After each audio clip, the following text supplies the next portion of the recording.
त्यांना काहीतरी हवंय तर त्यांना मी काय सांगायचं? मी ते पैसे खर्च करू शकणार नाही, तुमच्या गरजा पूर्ण करू शकणार नाही, कारण मला नवीन घर घ्यायचंय असं सांगू मी त्यांना? हो पण घर आपल्या सगळ्यांसाठीच घ्यायचंय ना. मग त्या वस्तूही आपण सगळेच वापरणार आहोत ना.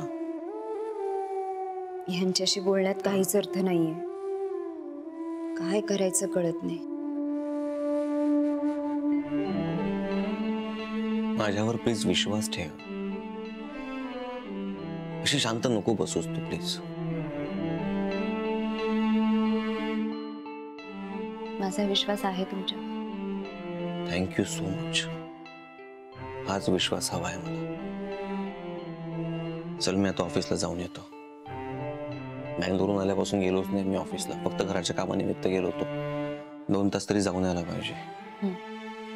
आई बाबा आले देवळातून की त्यांना सांग, म्हणजे आईला सांग की रेडी राहा, संध्याकाळी मी तिला घेऊन जाईन शॉपिंगसाठी. चालेल.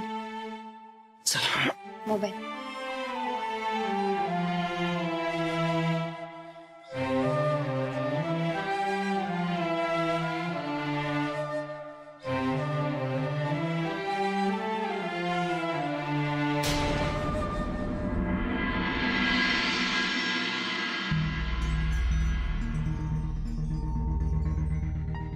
Double door fridge, sofa set, music system, dining table, rocking chair.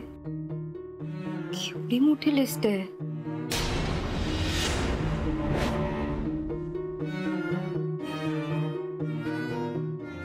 Double door fridge 1.5 lakh. बापरे. आईंना काय सांगायला गेले तर ह्यांना रागेल. टाळूया खर्च.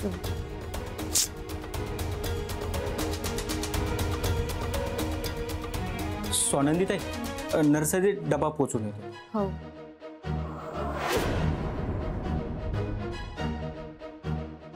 एक मिनिट बाळ दादा, मी डबा पोचवते नर्सरी. तुम्ही? हो. हे कपडे घ्या, धुवायला टाका आणि आई बाबांना सांगा की मी नर्सरीत गेले. हा, मी पोचवते डबा. बरं.